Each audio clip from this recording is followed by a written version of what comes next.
शाहिद साहब अस्सलाम वालेकुम, कैसे हैं आप?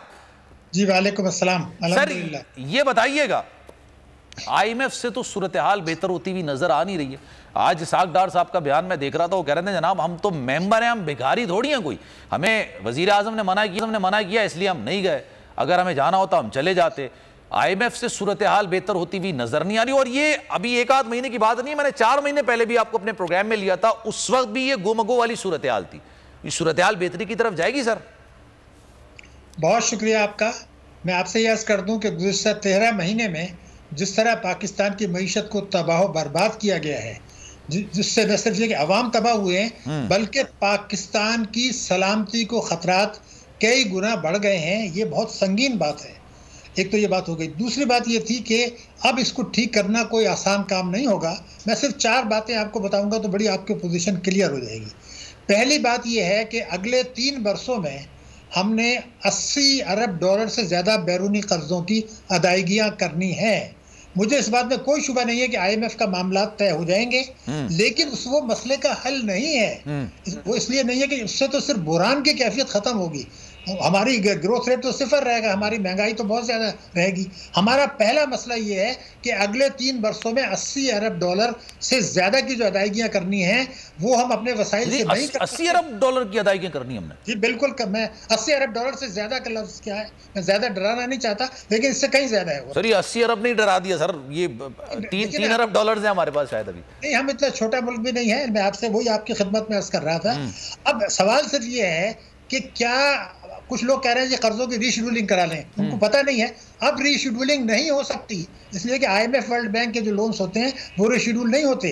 पेरिस क्लब के जो है वो करा के जा चुके हैं मुशर्रफ साहब 2030 तक। अब गुंजाइश नहीं है। अब सिर्फ ये है कि या तो आप डू मोर की शराइत मान लें, कौमी मुफादात के खिलाफ कुछ शराइत मंजूर कर लें खामोशी के साथ, तो आपको फिलहाल बचा लिया जाएगा आने वाले बरसों में। इसमें कोई पाकिस्तानी को कोई शुबा नहीं है कि या तो आप कौमी मुफादात सलामती के खिलाफ शराइत माने। वो IMF सर मैं चाहूंगा वो शराइत आप बताएं, वो शराइत हो कौन सी सकती हैं?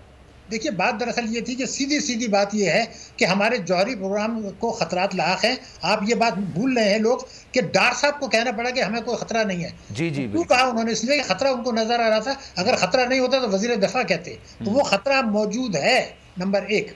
लेकिन देखिए इसमें ये मामला इतना सिंपल नहीं है।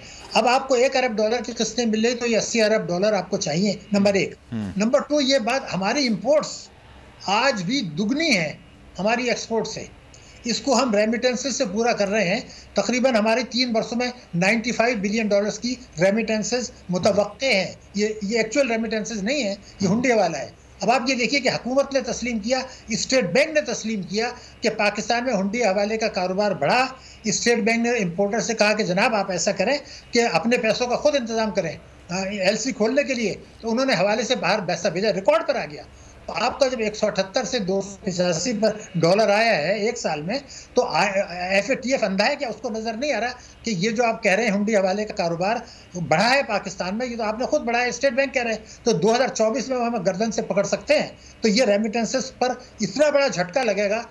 तो ये जो 80 अरब डॉलर से ज़्यादा मसला दूसरा ही आ रहा है कि रेमिटेंसेस पर अगर झटका मारा जाता है और पाकिस्तान को दोबारा वो शुरू कर दिया जाता है ग्रे लिस्ट लगाने के लिए, क्योंकि हम जुर्म तस्लीम कर चुके हैं, स्टेट बैंक ने तस्लीम कर। और इसके सर कितने चांसेस हैं? बड़ी मुश्किल से ग्रे लिस्ट से निकले ना हम लोग तो।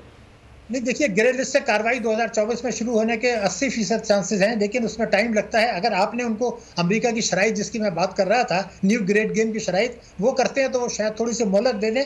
वो तलवार लटक चुकी है 2024 में हमारे ऊपर। 2 तीसरी बड़ी अहम बात बता दूं, रेवेन्यूज जो हमारे अगले साल जो रेवेन्यूज मिलेंगे टैक्सों के, उसमें आप सूबों को हिस्सा दे दीजिए, वो NFC अवार्ड है, कानून है। उसके बाद जो पैसा बचेगा उस पर आप कर्जों पर सूद अदा नहीं कर सकते, तो मुल्क कैसे चलेगा? ये तीसरा बड़ा सवाल।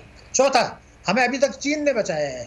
अब चीन आलमी मालियाती निज़ाम में अपना हिस्सा मांग रहा है और उसको हिस्सा मिलेगा, तो वो अब आलमी मालियाती निज़ाम के खिलाफ जाके पाकिस्तान की मदद नहीं करेगा। यानी IMF अगर हमें हेल्प नहीं करेगा, हमारे मुआहदात नहीं होंगे, आगे चल के मैं बात कर रहा हूँ, अभी तो हो जाएगा, तो चीन भी हमारी मदद नहीं कर सकेगा। और शायद वो ये भी कहेगा पाकिस्तान से कि जी कनेक्टिविटी का मतलब ये कि भारत को आप ज़मीनी रास्ते से राहदारी दें।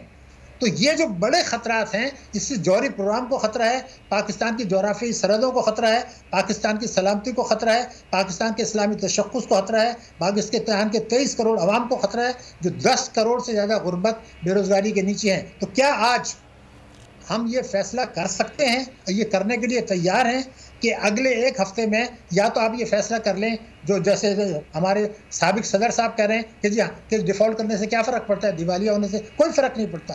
वज़ीर दिफ़ा कहते हैं हम डिफ़ॉल्ट कर चुके हैं, हम दिवालिया हो चुके हैं, ये शौक पूरा कर लें, फिर आप 2024 में अपने हाथ खड़े कर दें, फिर वो फैसला करेंगे कि आपको किन शराइत पर आपको बचाया जाएगा, या तो वो फैसला करेंगे।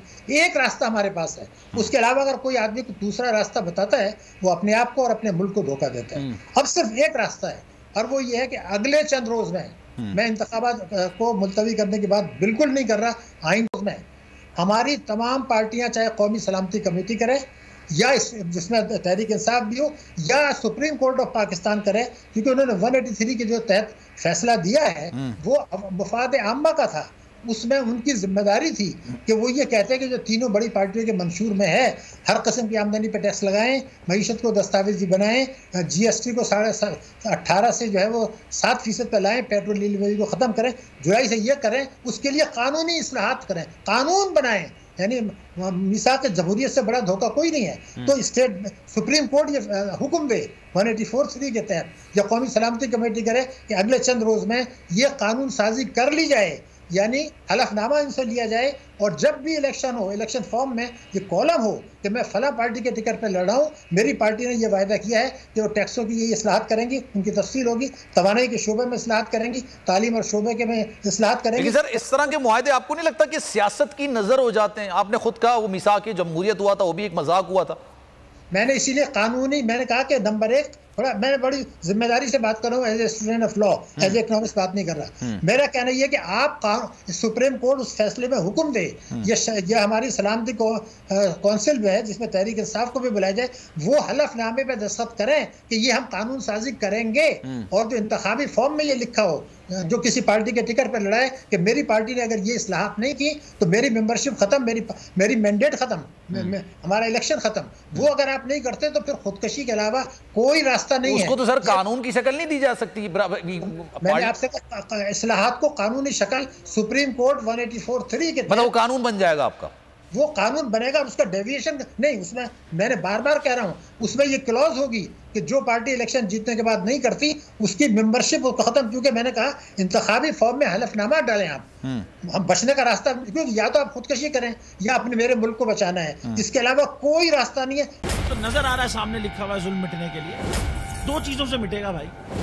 एक, अदल की कुर्सी पे जो लोग बैठते हैं ना वो अदल के हिसाब से फैसले करने लगे, दूसरा कौम निकल खड़ी उस जुल्म के खिलाफ, तो जुल्म खत्म हो जाएगा। या इन दोनों में से कोई एक चीज हो जाए या दोनों हो जाए।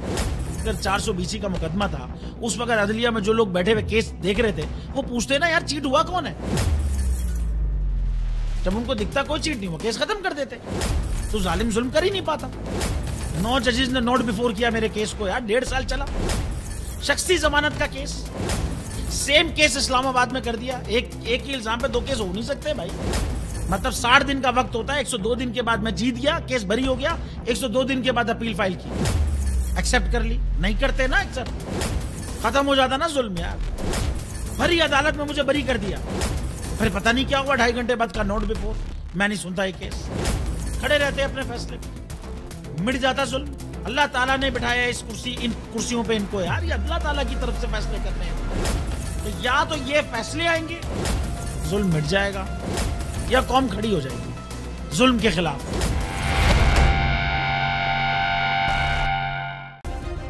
सब्सक्राइब करें और बेल दबाएं ताकि कोई खबर रह न जाए।